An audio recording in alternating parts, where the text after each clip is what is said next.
Ukiangalia rami imewekwa huko Mwea, imetoka huko inaenda Itangi, inaenda kutokea Viai, rami mzuri. Hiyo ingine imeenda mpaka Ngurubani. Sasa tunaomba hii barabara yetu itolewe kutoka Kangeta, inje ipitie hapa, iende kwa daraja, iende Kiombo, tuende Nairobi ndugu zangu dada wenzangu.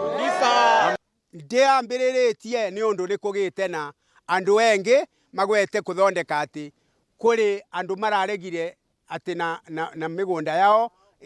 ibitukirwo ni barabara na thue ni twauga gutiri andu tocio mari thiini wa gikundi giki twerirwe ni tugwikirwa tarmac road na twathie public participation na twaindiwa ati ni tugwikirirwa rami maoka mathima barabara na thio twakena twamenya ati ni tugwikirwa barabara riu vakinya vandu twatuika tutikuvewa barabara turegwa takana uria kanengagirwo mugate gagicoka gagicunwa kana keguca gate gacunitwo mugate karaikave